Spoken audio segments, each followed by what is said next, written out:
Before I begin this interview, I would like to update you on the latest figures on our crowdfunding campaign. On December 1st, 2025, we launched our crowdfunding campaign with a goal of reaching 80,000 euros. And the final crowdfunding update is 79,000 euros 600 thanks to 2024 donors. People of all backgrounds donated, from pensioners, students, single parents, even unemployed. We received small amounts to large amounts, and it was a collective effort that ensured that we can continue with our independent and non-profit journalism going forward until next year's crowdfunding campaign. I'm in awe because of the dire economic situation in Germany that we were able to reach and come so close to our target and fell short only by a few hundreds. Your efforts has proven that journalism that aims to provide a critical and alternative perspective to what we hear in the mainstream media can operate without advertisement, corporate and state funding, and that citizens, when coming together collectively, can strengthen one of the most important pillars of our democracy, namely the role of independent journalism. My team and I want to thank you for not only giving us the necessary resources to continue with our work, but also for inspiring us going forward. Today, I'll be talking to independent economic researcher, journalist and author Dr. Shir Hever on the latest developments surrounding Israel and Gaza. Shir, welcome back to the show. Thanks for having me, Zain. I want to start with the situation in Gaza and briefly recap some of the developments for our viewers. Since October 2023, Gaza has suffered a catastrophic human toll as more than 71,600 Palestinians have been killed by Israel. These figures have been repeatedly cited by the United Nations and humanitarian agencies and were recently also acknowledged in Israeli media. Since the so-called ceasefire of October 2025, cited under President Trump's so-called peace plan, Israeli attacks have continued unabated. According to the Washington Post, more than 550 Palestinians have been killed since then, including around 100 children. Israel has now allowed a restricted opening of the Rafah crossing into Egypt. According to the World Health Organization, around 18,000 civilians in Gaza are in urgent need of medical treatment outside the territory, while Israel is only permitting around 50 people per day to cross, including patients and accompanying relatives. According to Trump's so-called Board of Peace, the plan has now moved into phase 2, which calls for Hamas's disarmament as a prerequisite for reconstruction and a full Israeli withdrawal. Can you give us your assessment of the ceasefire so far? And then also talk about Trump's so-called Board of Peace. Do you think it is even realistic to expect Hamas to disarm under these conditions? So let me just start by saying that when you said that the Israeli media acknowledged the fact that more than 70,000 Palestinians, the overwhelming number of them civilians, were killed, is not exactly accurate. It's the Israeli military that officially acknowledged this number, but the media is actually reporting almost nothing about what is happening in Gaza.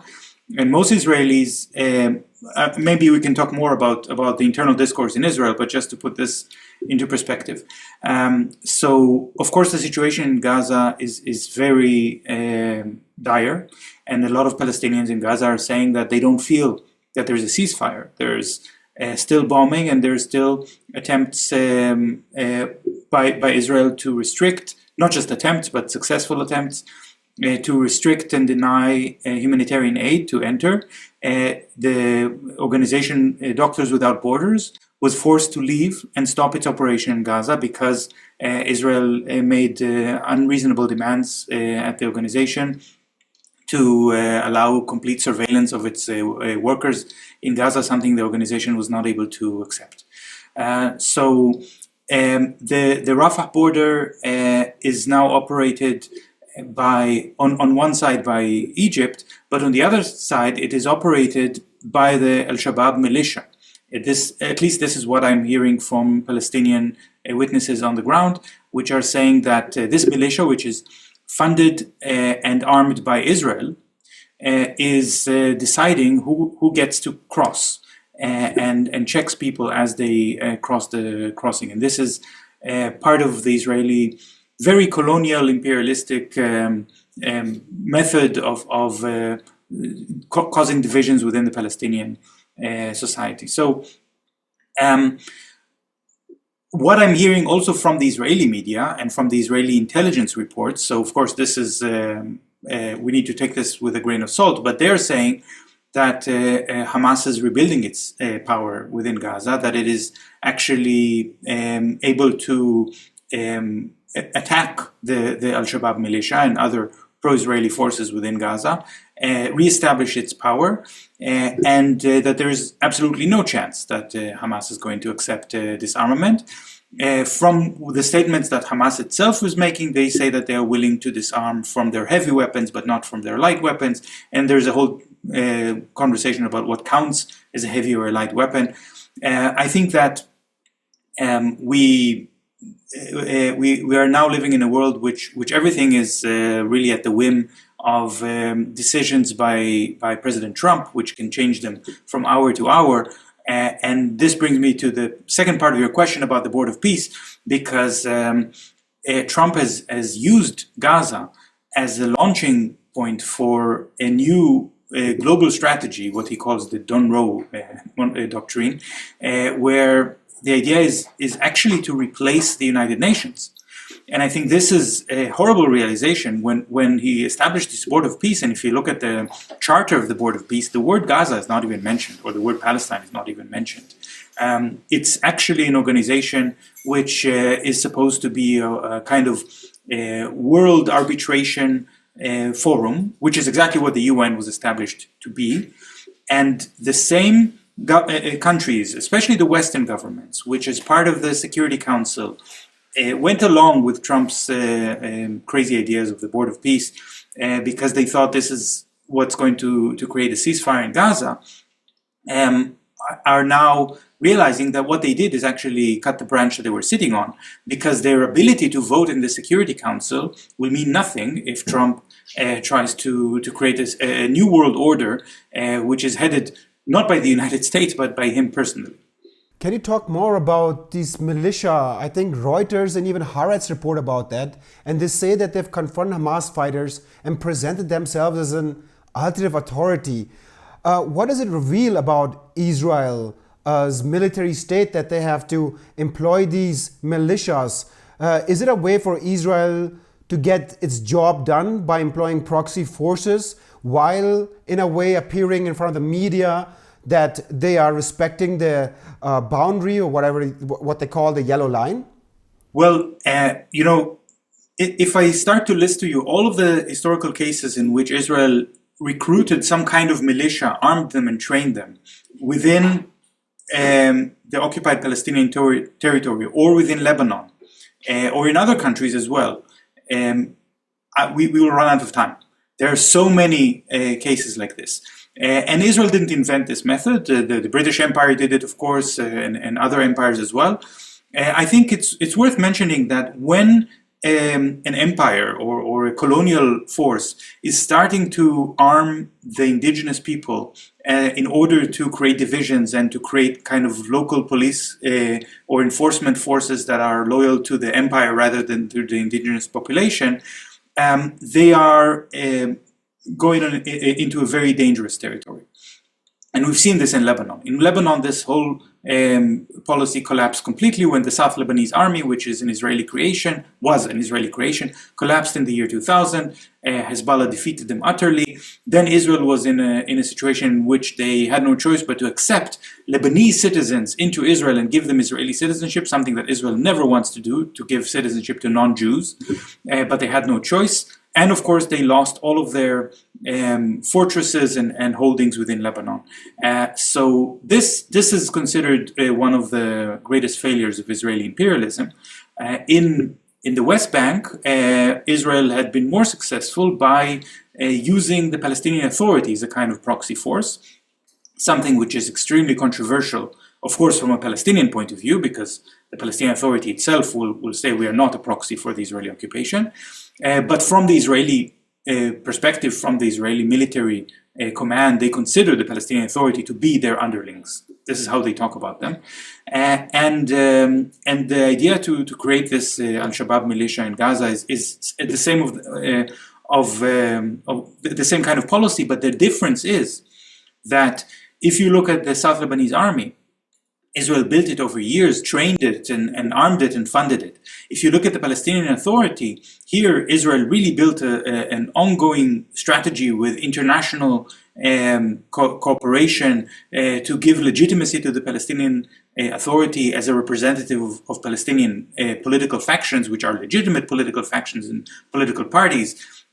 But with Al-Shabaab, this is not what they're doing. They're doing it haphazardly, quickly, without a plan, just to be able to get some of the soldiers out, because this is what they really want to do. They want to take out the soldiers from harm's way because of all the protests inside Israel and because of all the problems that these soldiers are facing, mental problems, suicides, and disobedience.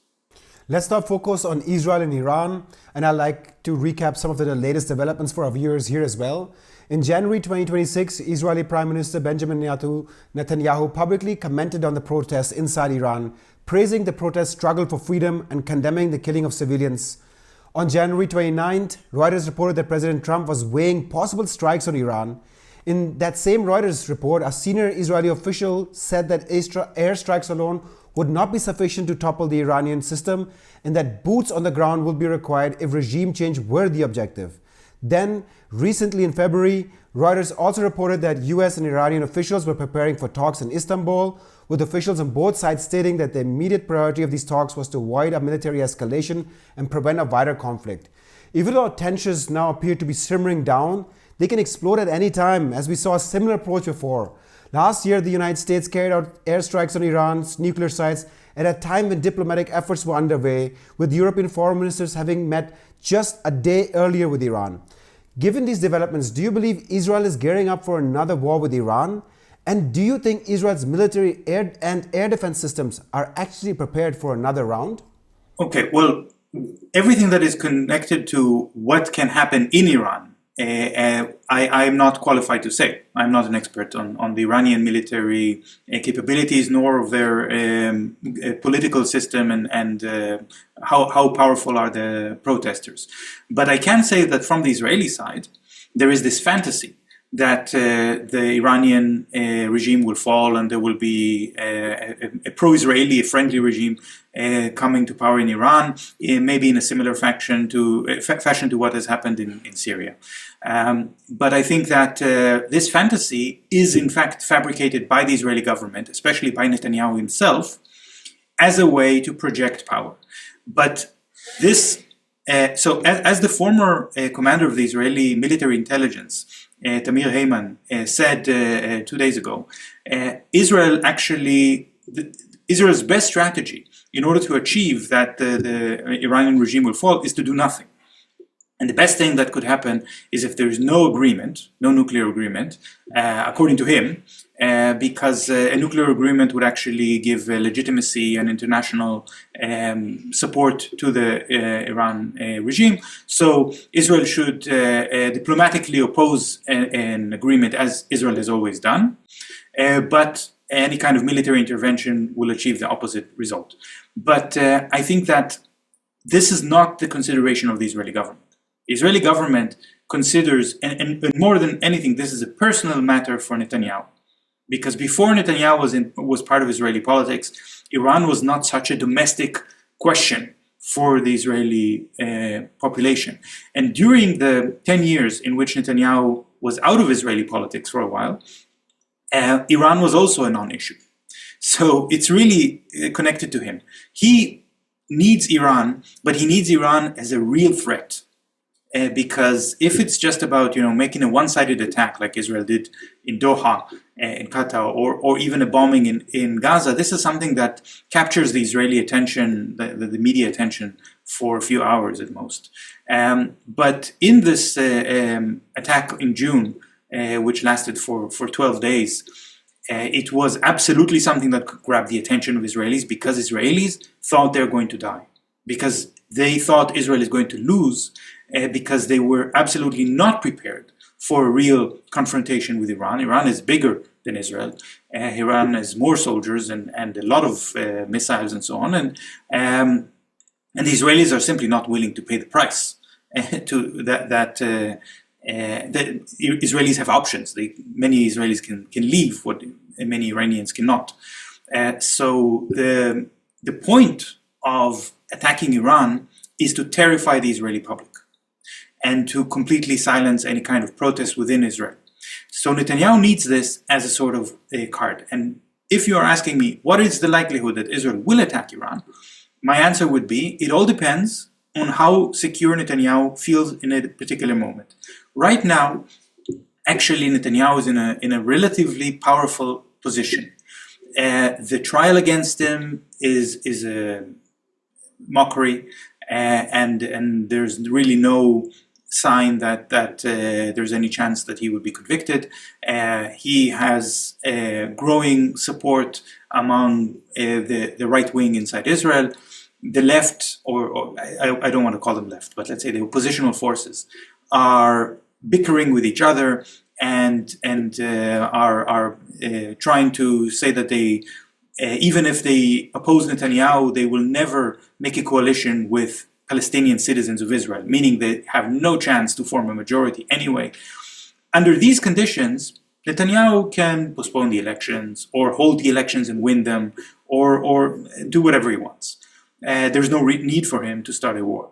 If the situation changes, then it could happen exactly as it did on June 13th last year, because it was a non-confidence vote in his government that was going to pass. And he prevented that by attacking Iran. So this is my answer. It's not about the missiles. Nevertheless, you did ask me about the Israeli air defense systems. And I think that we need to remember that it wasn't the Israeli air defense systems that played the major role in protecting Israeli airspace during the 12-day war with Iran last year. It was the American. And it was because the Aegis cruisers and the FAD systems and the Patriot systems and so on that the US deploys, and apparently also on Jordanian territory, something that was also very controversial within Jordan. Why should Jordan protect Israel from an Iranian attack? But then again, Jordan said that there's always a risk that the missiles will fall on Jordanian soil, and so they have to protect their own people. But they are also doing it with American weapons, yes, not with Jordanian weapons. So it's complete dependency on the United States, and this dependency has its limits as well. And even if the United States would say we're willing to spend an unlimited amount of money and we will do anything for Israel, and it's not. America first, it's Israel first. Even if they say this, some missiles will certainly fall on targets within Israel, as they have. And this is something that Israelis are terrified about, and it has an economic damage, and it has a psychological damage. So it's not that Israel really can go into some adventure like this haphazardly. So it's not in the interests or the national interests of Israel. It may be, under certain circumstances, in the personal interests of Netanyahu. Let us now turn to the Israeli economy. After more than 2 years of war and sustained regional tensions since October 2023, there is some discussion of whether Israel is now generally experiencing an economic recovery. According to the Bank of Israel, on January 5th, 2026, their report stated that the economy grew by 2.8% in 2025 and is expected to grow by around 5.2% this year. At the same time, the IMF, the International Monetary Fund, projects that Israel's economy will grow by 4.8% this year, following a lower rate last year. There also appears to be a broader narrative that Israel has emerged as a geopolitical winner, with the Iranian influence weakened and facing domestic unrest, Hezbollah sidelined, and Hamas severely weakened militarily. Given this context, do you think these reports of Israeli economic recovery accurately reflect what is happening on the ground, or is there something important missing from this narrative? I'll start with a moral statement, because there is a kind of logic to all of this, to these arguments, that why should people invest in Israel? Why should people believe that the Israeli economy can recover? It's based on a kind of narrative that the Israelis are somehow more resilient than other people, more resourceful. They can fight a war and at the same time grow their economy. They can produce and innovate where no other people can do so. So if you compare Israel to countries in other places where there is no war, then Israel would still have the advantage because they are some kind of Übermensch. And I'm using the word because I think this is a racist idea. It's simply immoral to think that the Israeli resilience is a real thing. And it's based on a very nationalistic, very racist narrative.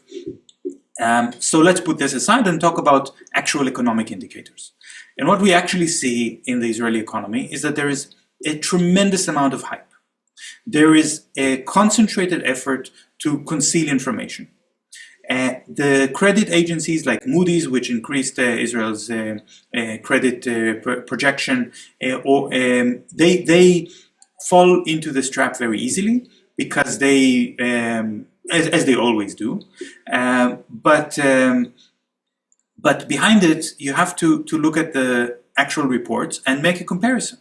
The Israeli Accountant General, which is part of the Ministry of Finance, so it actually belongs to the Smotrich ministry, Smotrich who said about the Israeli budget, government budget, this is a war budget and with the help of God we will win. So he's not a minister of finance, he's the messenger of God. And any other minister of finance in any other country who would say something like this would cause an immediate run on the currency. But this is not happening in Israel.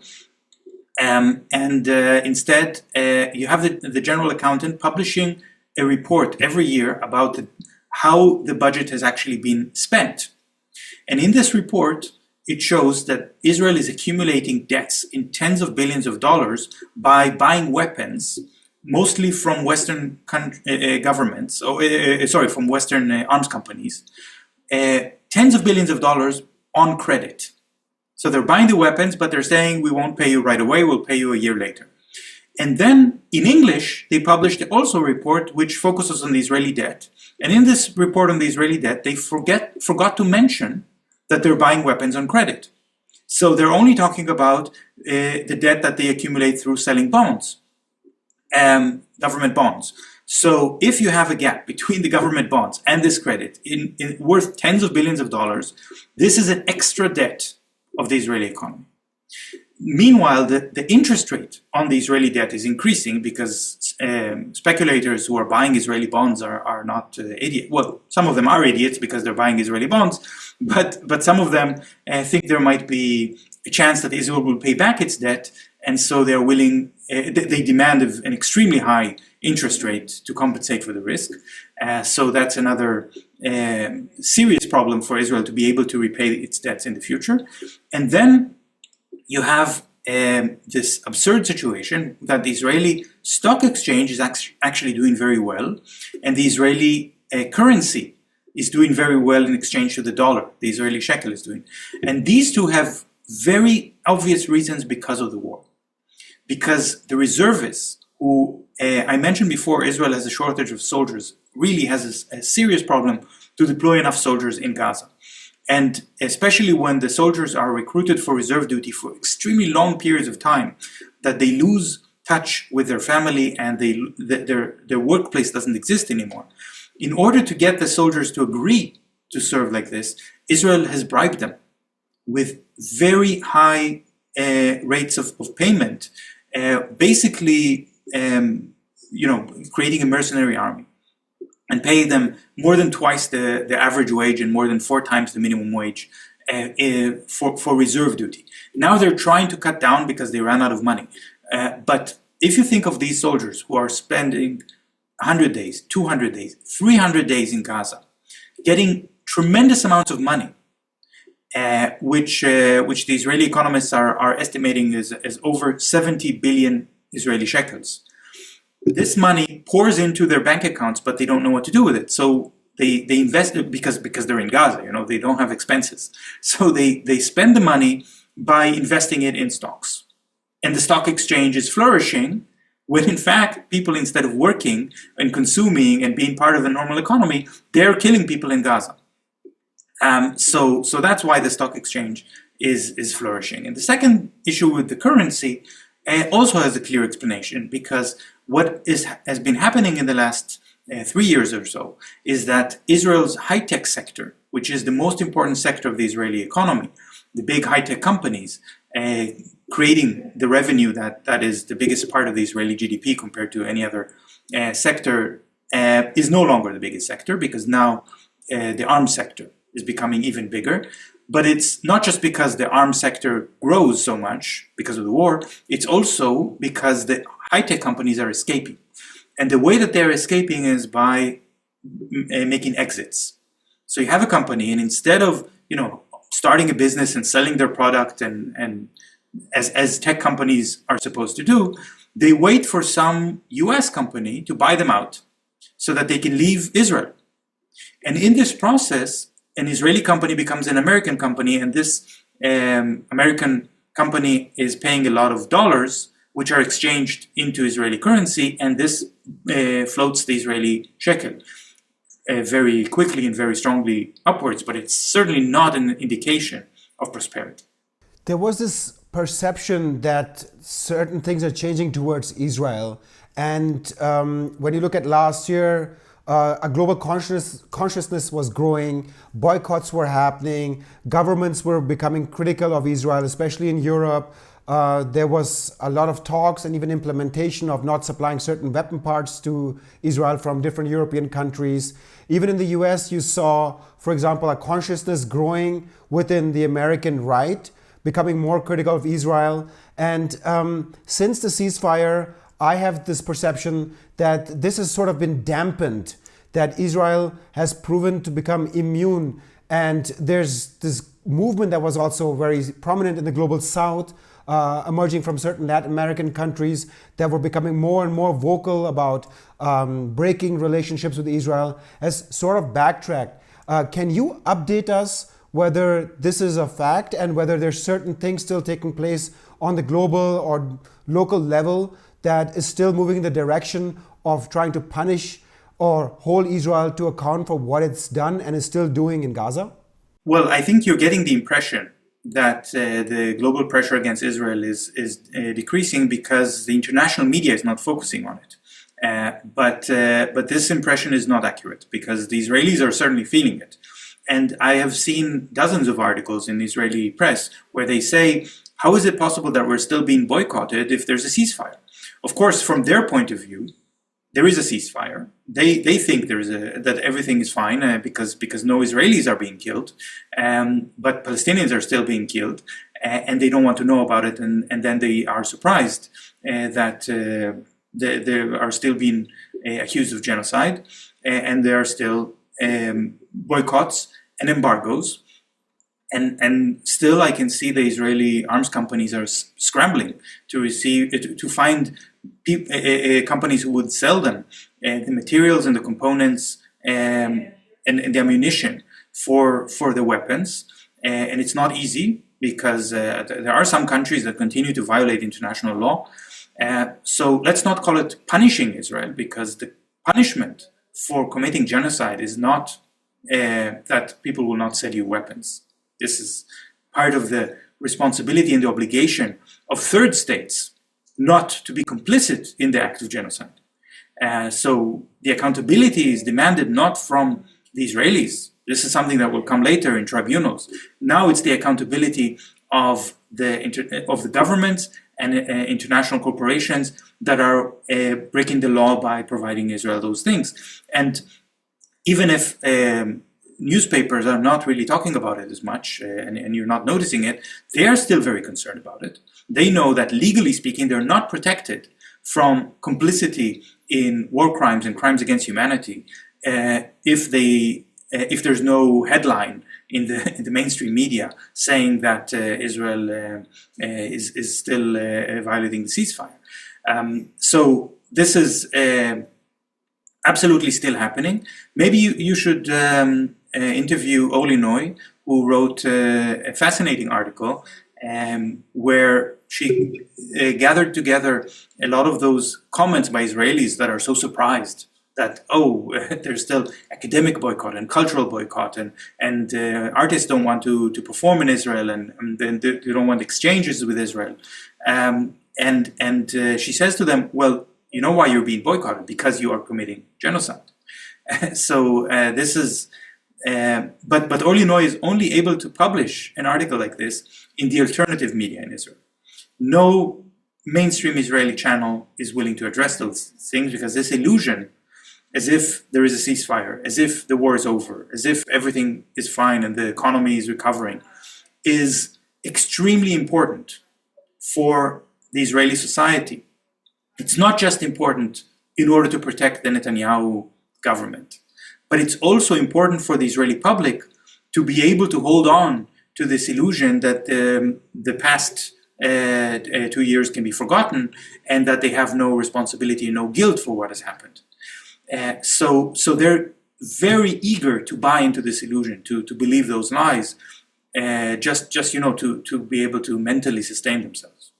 Yeah, and I want to also say that, there's a price for occupying Gaza and for expanding settlements and annexing territory in the West Bank, and basically telling people to shoo off from there and using military force to implement all of these policies. How do you think Israel will be able to maintain all of that, the apartheid system within the Israeli state, the policies in the West Bank of annexation and the occupation of Gaza? And how does, Trump's peace plan has this vision of making Gaza into this new sort of a Dubai Riviera state where there'll be a lot of investment and there'll be like high-rise buildings and all of that. But is that even possible within the current state that we're seeing in Gaza, and the price that Israel will have to pay to maintain all of that, which I described in my question? Price, you mean the cost of operations? Because we're not talking about the moral price, or we're not talking about the punishment. We're talking about how can Israel maintain regional hegemony and expand its colonization of more territory, even as its own economy is collapsing internally. 2025. So 2024 was the first year in Israel's history where the life expectancy has gone down. And the reason for this is not that a lot of Israelis were killed, but the reason for this is that the health system in Israel is not able to cope with the drug abuse and the drug addiction that is spread within Israeli society. It's part of the mental trauma which has spread in Israeli society, because soldiers, which have learned or were taught from a young age that Israel is supposed to be a democracy, Israel is supposed to have learned something from the Holocaust, here's the definition of genocide, and so on, and then they themselves commit genocide. So this causes a traumatic breakdown for a lot of soldiers, and there's drug abuse, drug addiction as a result of this, and the standard of living of Israelis is declining as well, except for those reservists who made a lot of money, because, as I mentioned before, but in fact, there are about 40% of all households in Israel are spending every month more than their income. So their personal debt increases every month. I'm not talking about government debt. I'm talking about the personal debt of this 40% of the population, which are really at a serious threat to their future, and this can cause a financial collapse inside Israel as well. So under these conditions, is it possible for Israel to continue to exert its power and to launch periodical attacks against Lebanon and continue to change the engineering structure of Gaza by paving entire neighborhoods and building concentration cities, concentration camp cities? I think that it is possible if the West is willing to pay for it. And the willingness of the West to pay for it is limited. As you mentioned, also in the right wing in the United States, there are voices that say that they are not willing to endlessly cover the bill for Israel. And what I can say from the Israeli side, they are talking as if they believe it will last forever. That they talk about the United States as their ATM machine. They will get as much as possible. And let's remind ourselves that a memorandum of understanding that Obama signed in 2016 about the FMF, the foreign military financing, the United States gives to Israel every year, was a 10-year memorandum of understanding signed in 2016. Okay, it will end. The last year of it is 2027. According to this memorandum of understanding, the U.S. will give Israel $3.8 billion in free weapons, not in money, in free weapons every year. And this is going to come to an end. And Netanyahu knows that the chance that Trump will agree to extend it is very low. So instead, he says, let's wean ourselves from the United States support. And instead of getting FMF, which is just free weapons, we will have joint ventures in weapon development. But this means that Israel will have to buy all these weapons from the taxpayer money of Israelis. And how are they going to do this after they've already increased their debt to the maximum possible, and then also have the secret debt for the weapons that they bought on credit, and then also have the internal debt of the 40% of households that are not able to make ends meet. So I don't think that's a possible scenario, which means either the US will once again decide they're going to bail Israel out and decide to just give the weapons for free again, or there's going to be a serious crisis for the Israeli military power. Dr. Shir Hever, we will have to leave it here. Thank you so much for your time and insights, and I hope to have you back soon on. Thank you, Zain. And thank you for tuning in today. If you like the journalism that we undertook in this video and would like to follow us going forward, then make sure to click on the subscribe button below. And if you did not participate in our crowdfunding campaign, then it's still not too late. You can still donate today and have a major impact on our capacities going forward. You will find the details to how you can donate in the description of this video below. I thank you for your support and for tuning in. I'm your host, Zain Raza. See you next time.